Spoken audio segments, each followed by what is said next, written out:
고용지표도 한 나라의 경제를 넘겨볼 수 있는 볼 수 있는 어떤 중요한 지표 중 하나인데 7월 실업률이 5.3%여서 6월에 5.2%보다 조금 높아졌고 그다음에 6월에는 연령대별 실업률도 공개를 하면서 그 당시에 논란이 됐던 게 이제 청년 실업률이 21.3%로 역대 최악의 실적을 기록을 했습니다. 그래서 7월은 과연 어땠을까를 보려고 했는데 7월은 공개를 안 했더라고요. 이거는 오히려 더 걱정스럽게 보는 시각을 늘리는 게 아닌가라는 생각이 좀 드는데 어떻게 보십니까? 네, 중국은 지난 6월 달부터 언론 기관들에게 경제와 관련된 비판적인 보도를 하지 말라는 지침이 내렸고요. 민간 경제학자들의 대상으로도 비관적인 보도를 상가라는 지시가 떨어졌습니다. 이 때문에 초상증권 같은 경우에는 경기 사이클로 봤을 경우에 증시는 장기 침체를 겪을 수밖에 없다는 이야기를 하자마자 증감위로부터 기관 경고 조치를 받았고요. 기관 경고를 받았어요? 예, 그리고 또한 국제투자은행의 수석 이코노미스트 같은 경우는 중국 경제 통계는 믿을 수 없다. 소위 말해서 전력 소비량도 줄어들고 화물 유통량도 줄어드는데 제조업이 더 활성화되는 이유는 알 수가 없다. 이야기와 동시에 자리에서 물러났습니다.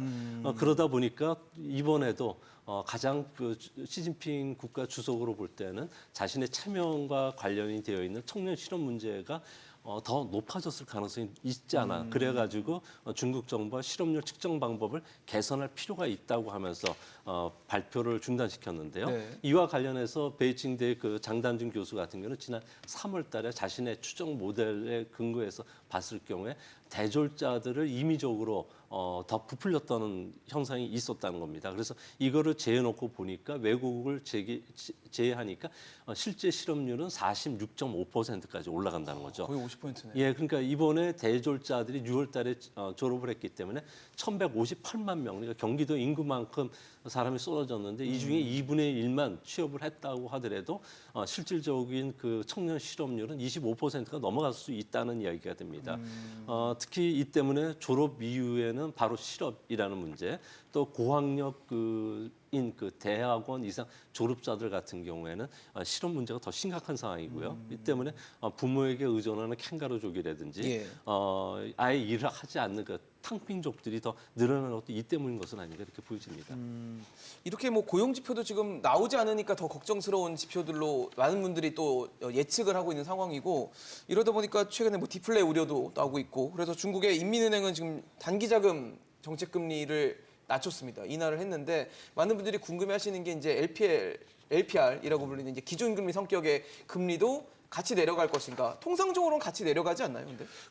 일단 그런 시동을 걸겠죠. 왜냐하면 지금 말씀하신 대로 미세 조정을 통해서 시장에 유동성을 공급하는 게 현재로서는 할 수 있는 중국의 방법입니다.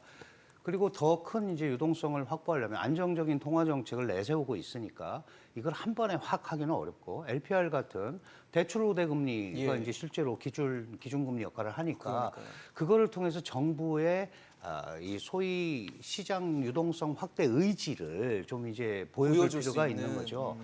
근데 이걸 또 막 할 수가 없는 게 지금 이제 위엔화 환율 문제, 이 평가절하 문제가 계속되고 7위안이 방어선이었다 그랬는데 지금 7.2까지 갔고 그럼 이걸 어디까지 용인할 거냐. 그러니까요. 이제 이런 것도 이제 고민이 되잖아요. 미국 금리는 미국은 다 다른 데는 지금 금리를 올린다고 그러는데 여전히, 네. 이러고 있으니까 결국은 이제 가치가 자꾸 떨어지고 여러 가지 상황으로 중국이 이러지도 못하고 저러지도 못하는 이런 이제 중간점에 와 있습니다. 다만 이 부동산 위기라든가 이 시장 소비 심리라든가 이런 것들이 기본적으로 확보되지 않으면 중국 경제가 탄력을 받기가 굉장히 어렵잖아요. 탄력을 받지 못하면 이 지금 말씀하신 청년 실업이 근본적으로 해결될 방법이 없습니다. 그렇네요.